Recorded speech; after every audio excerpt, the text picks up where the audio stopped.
थोड्याच वेळामध्ये cap round 1ची allotment येईल। अलॉटमेंट आल्यानंतर जी नेक्स्ट स्टेप आहे ती म्हणजे सीट ॲक्सेप्ट करण्याची। सीट ॲक्सेप्ट करताना तुम्हाला freezed, auto freezed, betterment, not freezed किंवा सेल्फ फ्रीज्ड असे अनेक ऑप्शन बघायला मिळतील।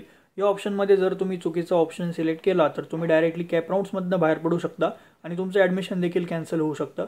त्यामुळे हा व्हिडिओ पूर्ण शेवटपर्यंत बघा। या सर्व ऑप्शन्सबद्दल एकही डाऊट तुमचा यामध्ये राहणार नाही।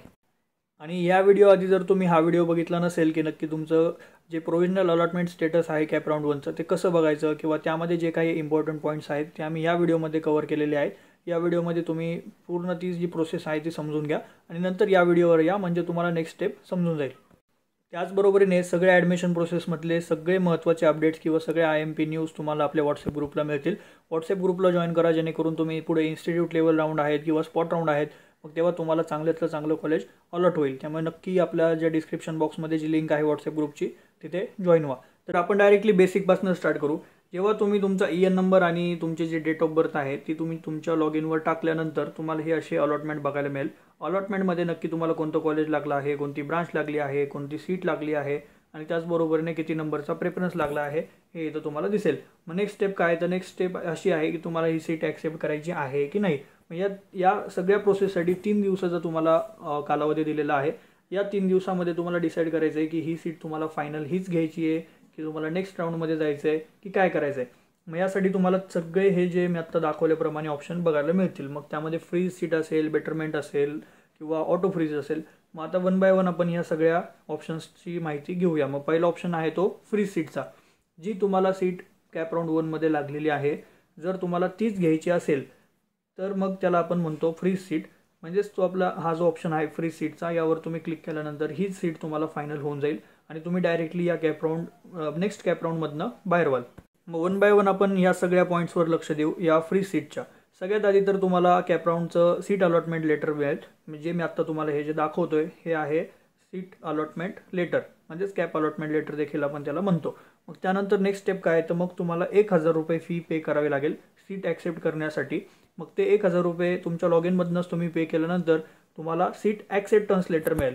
मग सीट ॲक्सेप्टन्स लेटर कसं असतं, मग आता तुम्ही हे जे स्क्रीनवर बघता याला आपण म्हणतो सीट ॲक्सेप्टन्स लेटर। मग हे कधी येईल, जेव्हा तुम्ही 1000 रुपये पे कराल त्यानंतर तुम्हाला हे लेटर मिळून जाईल। मग या लेटरमध्ये देखील तुमची पूर्ण माहिती असेल, तुमचं नाव असेल, कॅटेगरी असेल, तुमचे HSC SSCचे मार्क्स असतील, JEEचे CETचे मार्क्स असतील, तुमची रँक असेल आणि कॅप राऊंड 1मध्ये तुम्हाला जे काही अलॉटमेंट झालेले आहे त्याचं स्टेटस तुम्हाला इथे बघायला मिळेल। मग त्यानंतर खाली इथे तुम्हाला कळेल की तुम्ही सीट आता तुम्ही जर ती लॉक करणार असाल, म्हणजे ती सीट जर तुम्हाला हवी असेल तर या बेटरमेंटच्या ऐवजी तुम्हाला फ्रीज्ड असा ऑप्शन बघायला मिळेल आणि इथे कन्फर्म म्हणून सीट ॲक्सेप्टन्सचा स्टेटस तुम्हाला बघायला मिळेल आणि अमाऊंट जी आहे ती 1000 रुपये इथे तुम्हाला भरायची आहे। मग त्यानंतर हे लेटर मिळाल्यानंतर मग नेक्स्ट स्टेप काय, तर मग पुढची स्टेप अशी आहे की तुमचे जे काही डॉक्युमेंट असतील ते डॉक्युमेंट घेऊन तुम्हाला 3 दिवसाच्या आतमध्ये इन्स्टिट्यूटला रिपोर्ट करावं लागेल। इन्स्टिट्यूटमध्ये गेल्यानंतर तुमचे डॉक्युमेंट व्हेरीफाईड होतील। डॉक्युमेंट तुमचे ऑलरेडी स्क्रुटिनी सेंटरमध्ये व्हेरीफाईड झालेले आहेत, तेच डॉक्युमेंट परत एकदा कॉलेज हे व्हेरीफाय करेल।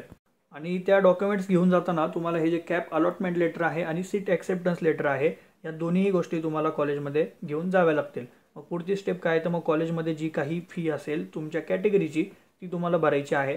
फी भरल्यानंतर तुम्हाला OTP येईल, म्हणजे तुमचा जो रजिस्टर्ड नंबर आहे त्यावर तुम्हाला OTP येईल। OTP आल्यानंतरच तुमचं ॲडमिशन कन्फर्म्ड होतं। त्यानंतर मग तुम्हाला पुढची स्टेप काय आहे, तर ते ॲक्नॉलेजमेंट लेटर देतील कॉलेजवाले, म्हणजे जी काही ऑथॉरिटी आहे ॲडमिशन ऑथॉरिटी ती तुम्हाला ॲक्नॉलेजमेंट लेटर देईल की तुमचं ॲडमिशन हे आमच्या कॉलेजमध्ये कन्फर्म झालेलं आहे आणि तुम्ही नेक्स्ट राऊंडमध्ये जाऊ शकत नाही। मग हे ॲक्नॉलेजमेंट लेटर नक्की कसं असतं, तर आत्ता तुम्ही जे आपण स्क्रीनवर बघतोय ते आहे रिसिप्ट कम ॲक्नॉलेजमेंट लेटर। हे तुम्हाला मिळेल जेव्हा तुम्ही फी भराल त्या कॉलेजची आणि जेव्हा तुम्हाला OTP येऊन तुमचं ॲडमिशन जेव्हा कन्फर्म्ड होतं आणि ते लॉग इन थ्रू म्हणजे इन्स्टिट्यूट लॉग इन थ्रू जेव्हा CT सेलला ते कन्फर्मेशनला पाठवतात आणि जेव्हा ते कन्फर्म होतं तेव्हा तुम्हाला हे ॲक्नॉलेजमेंट लेटर मिळतं। याचा अर्थ तुमची सगळी ॲडमिशन प्रोसेस ही कंप्लीट झालेली आहे, यानंतर काहीच तुमचं बाकी नाही आहे। यामध्ये काय काय असतं, तर तुम्ही जेवढी तुमची कॅटेगरीची फी भरली आहे ती इथे दिसेल। मग ती कॅश थ्रू भरली आहे की DD थ्रू भरली आहे की ऑनलाईन पेमेंट केलं आहे, हे सगळं तुम्हाला इथे बघायला मिळेल। खाली तुम्हाला अंडरटेकिंग देखील मिळेल, म्हणजे तुम्ही कॉलेजचे जे काही रूल आहेत किंवा जे काही रेग्युलेशन्स तुम्हाला फॉलो करायचे आहेत ते सगळे तुम्ही ॲक्सेप्ट करता। मग खाली तुमची साईन वगैरे असते आणि हे सगळ्या आणि तुमचे बाकीचे डिटेल्स देखील तुम्हाला इथे बघायला मिळतील। हे जे 3 डॉक्युमेंट्स मी तुम्हाला आत्ता सांगितले त्यामध्ये जर तुम्ही कन्फ्यूज झाला असेल तर मी तुम्हाला ते परत सांगतो. पहिलं डॉक्युमेंट आहे सीट अलॉटमेंट लेटर, त्यानंतर मग सीट ॲक्सेप्टन्स लेटर आणि त्यानंतर जे आहे ते एक्नॉलेजमेंट लेटर. हे तुम्हाला फी भरल्यावर मिळेल. मी हे परत एकदा दाखवतो. हे जे आहे ते तुम्हाला फक्त लॉग इन केल्यानंतर म्हणजे आज जेव्हा अलॉटमेंट येईल, अलॉटमेंट आल्यानंतर तुम्हाला जे काही अलॉटमेंट आहे ते इथे मिळेल. त्याला म्हणतो आपण अलॉटमेंट लेटर. मग त्यानंतर जर तुम्ही ती सीट ॲक्सेप्ट केली, 1000 रुपये भरले, 1000 भरल्यानंतर तुम्हाला असं सीट ॲक्सेप्टन्स लेटर मिळेल. आणि त्यानंतर जेव्हा तुम्ही कॉलेजची फी भराल, OTP वगैरे कन्फर्मेशन सगळं होईल, तेव्हा तुम्हाला हे कम एक्नॉलेजमेंट लेटर हे तुम्हाला लास्टला मिळणार आहे.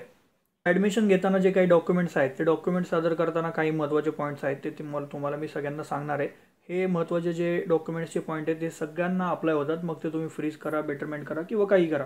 जेव्हा पण तुम्ही ॲडमिशन घ्यायला जाणार आहात कॉलेजमध्ये, तेव्हा हे एकदा चेक करून घ्या की तुम्ही जे डॉक्युमेंट्स काढलेले आहेत ते ओरिजिनल डॉक्युमेंट्स आहेत.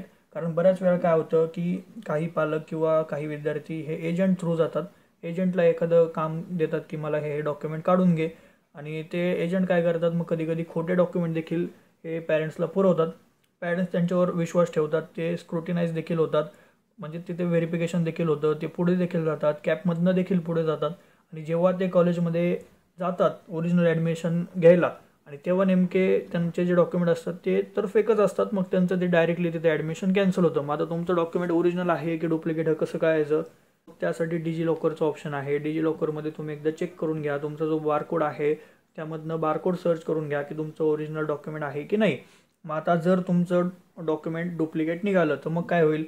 तुमचं ॲडमिशन तर कॅन्सल होईलच, पण तुम्हाला पेनल्टी पण लागेल आणि डायरेक्टली ती सीट जी आहे ती नेक्स्ट राऊंडसाठी ओपन म्हणजे डायरेक्टली ओपन होईल सगळ्यांसाठी. म्हणजे जी काही कॅटेगरीची ती सीट असेल ती.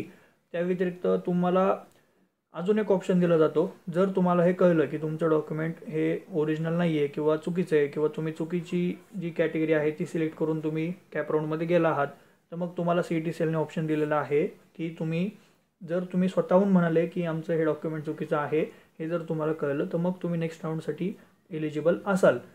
ठीक आहे. आता अजून एक कंडिशन आहे. काही काही विद्यार्थी हे रिसिप्ट वगैरे अपलोड करतात डॉक्युमेंट्सची.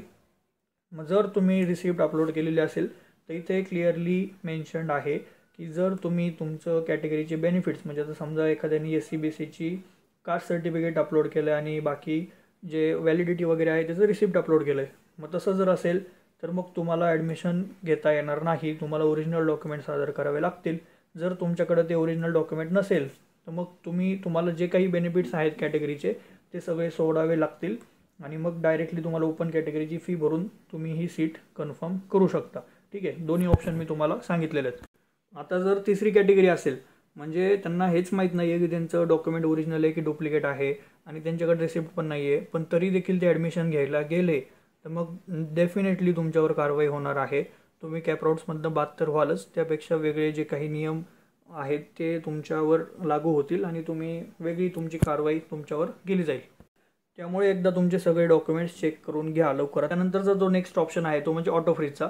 आता ऑटो फ्रीज करणे हे काही तुमच्या हातात नाही आहे. जर तुम्ही कॅप राऊंडमध्ये पहिली जी काही तुमची चॉईस असेल म्हणजे जो काही चॉईस कोड तुम्ही फर्स्ट नंबरला टाकला असेल, जर तोच तुम्हाला अलॉट झाला तर मग तुम्ही डायरेक्टली कॅप राऊंडमधनं बाहेर व्हाल. तुम्हाला जी सीट मिळाली आहे तीच तुम्हाला कन्फर्म करावी लागेल आणि जर तुम्ही ती कन्फर्म केली नाही तर मग तुम्हाला ते देखील मिळणार नाही आणि फर्दर कॅप राऊंड्समध्ये देखील तुम्हाला जाता येणार नाही. तुम्ही डायरेक्टली अगेन्स्ट द कॅप म्हणजे स्पॉट राऊंड आणि बाकी इन्स्टिट्यूट लेवल राऊंडसाठी एलिजिबल असाल. मग तुमच्यासाठी काय प्रोसेस आहे? सेम प्रोसेस आहे. जी काही सीट तुम्हाला मिळाली त्याचं सीट अलॉटमेंट लेटर मिळेल. त्यानंतर तुम्हाला 1000 रुपये पे करावे लागतील. त्यानंतर सीट ॲक्सेप्टन्स लेटर मिळेल. 3 दिवसात तुम्हाला कॉलेजला रिपोर्ट करून ॲडमिशन घ्यावं लागेल. तुमचे डॉक्युमेंट व्हेरिफिकेशन वगैरे तिथे झाल्यानंतर तुमचं फीज वगैरे भरून OTP वगैरे लॉग इन करून तुम्हाला एक्नॉलेजमेंट लेटर मिळेल आणि तुमचं ॲडमिशन हे कन्फर्म होऊन जाईल. तर नेक्स्ट ऑप्शन आहे तो म्हणजे बेटरमेंटचा.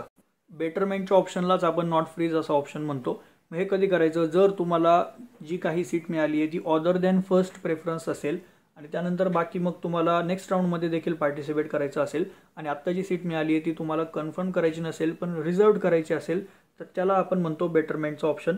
मग आता बेटरमेंटमध्ये काय होईल तर मग जे काही तुम्हाला सीट मिळाली आहे त्याचं तुम्हाला सीट अलॉटमेंट लेटर तर तुम्हाला मिळणारच आहे. मग त्यानंतर तुम्हाला 1000 रुपये सीट ॲक्सेप्टन्स फी पे करावी लागेल. देखील सीट ॲक्सेप्टन्स लेटर मिळणार आहे. फरक फक्त एवढा आहे की तुम्हाला नेक्स्ट राऊंडमध्ये जाता येईल. त्यामुळे ते जे काही एक्नॉलेजमेंट लेटर आहे किंवा डॉक्युमेंट व्हेरिफिकेशन आहे किंवा फीज पेड करणं आहे कॉलेजची, हे सगळं होणार नाही.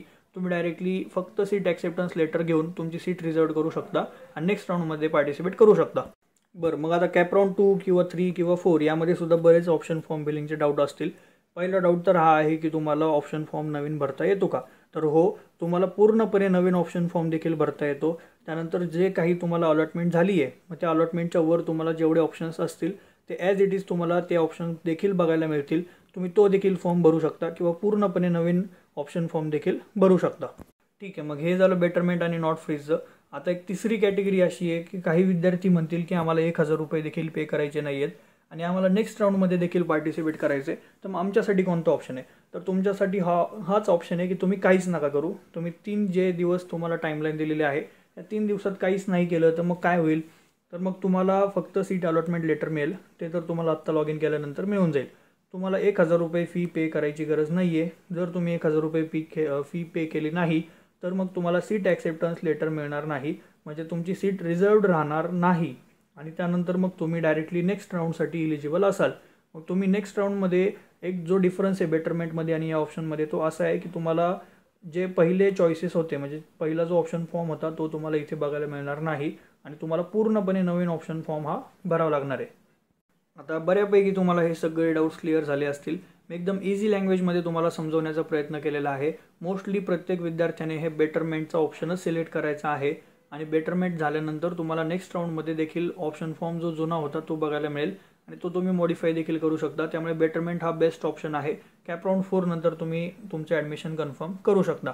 थँक्यू.